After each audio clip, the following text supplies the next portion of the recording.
Hey folks, what you're about to watch is a speech that I did this week for a speech class that I'm taking, and the subject was how to set up a guitar for slide. So I thought it might really be helpful because I've gotten tons of people come on here and say, boy, I'd love to start playing slide guitar someday. Now I just share my little bit of knowledge that I have about it. But also, if you go to my YouTube and go to my lesson series playlist, there is a basic slide guitar lesson there that I think could help a lot of people who are just starting out. So go check that out, and hey, have a great week.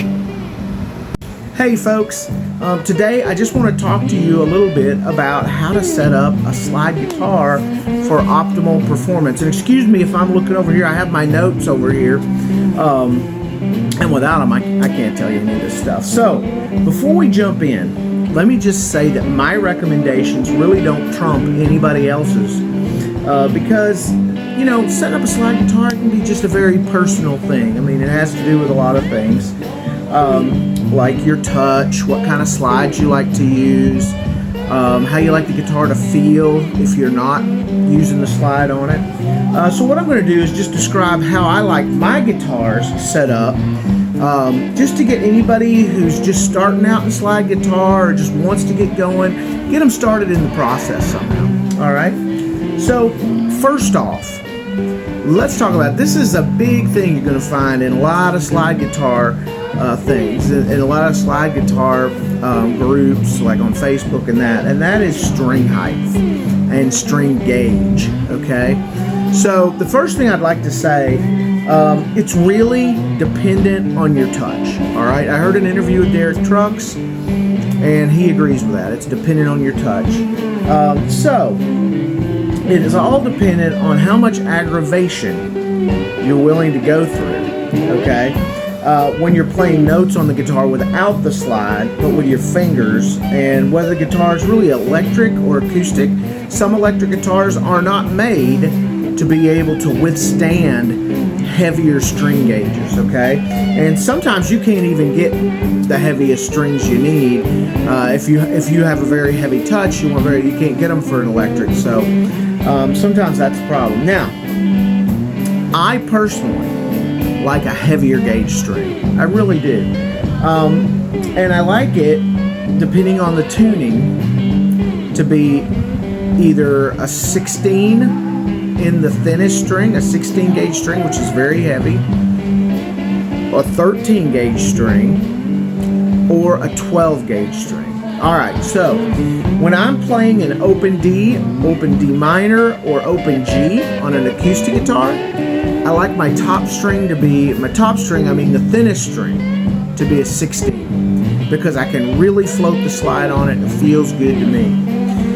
If I'm on an electric guitar, because of the difference in the necks, I like the string to be about a 13, which makes it a little thinner, but I can still slide up and down. And the reason I'm like this is because when I first started learning, I had gone through several different instruments. My parents had enough, and they said, here's a guitar. And it was the one sitting in the corner of my sister's bedroom that she'd asked for Christmas and never played. And that thing had a warped neck, which meant the neck was curving like this, and the strings were sitting like this. So it had very high strings, and that's what I learned on. So that's what I learned to play slide on. So I'm more used to that. So I have a little heavier touch with the slide.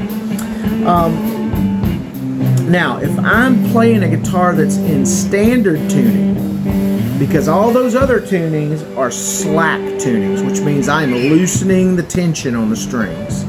Okay? If I'm playing a guitar in standard tuning, I really, really don't want to go any heavier than a 12 on an acoustic and an 11 on an electric. Okay? And remember, we're talking about the thinnest string. Alright. As far as the string heights, I think I told you I like my strings a little higher than normal, although I have one electric guitar that has very close action. It's set up that way, and I can still play slide on it if I use the right kind of a slide. So normally when I'm playing acoustic, just to tell you, I'll use a glass slide, which has a much thicker, it's a thicker material. It feels a little heavier in your hand. But if I'm playing that electric guitar, that particular one, I have a brass slide that's very thin material. I feel like I can get a nice soft touch with it. All right. Now, but let me just say this. is really all up to you and what you like to feel. All right? So you can learn to play slide on any guitar, any gauge, any string height. It's just up to you. And lastly, I just want to say a word about intonation. All right, and what intonation is it means the guitar is in tune all the way up the neck. So you know that if you play, say, the top string, say it's an E note, and you go up 12 frets, you've gone one full octave and you've got another E up there. All right? Well, if you're playing E at the bottom and say a slightly E sharp, maybe it's slightly sharp at the top, it's out of intonation. But if they're both E's, you're good to go. All right? So it's very important for the intonation to be correct, because when you play slide, you know you put the slide directly above the fret. And if you're playing a guitar that's slightly out of intonation, you don't really know where that spot is where you're going to be in tune. Now, I will give you this to give you some hope there. I was talking to a pedal steel player at a gig the other day, and he told me that the reason pedal steel players use a lot of vibrato, that's moving the slide back and forth on the string when they play a note, is because the human ear will settle in on the note that's in tune. The human ear will fix the intonation problem. So, and I have played with pedal steel players who play a little bit off and don't use vibrato, and it does not fix the problem. So, I use a little vibrato. That's up to you. Sometimes you just want a straight note, in which case you want to make sure your intonation's there. All right. Now, you can see and you can hear. Setting up a slide guitar can be easy and fun, but if you have many issues and you're not experienced, maybe you're not able to work on your guitars, take my advice and go see a qualified luthier who will set that guitar up just the way you want it, properly to your personal specifications. Excuse me. All right, folks, have a great day.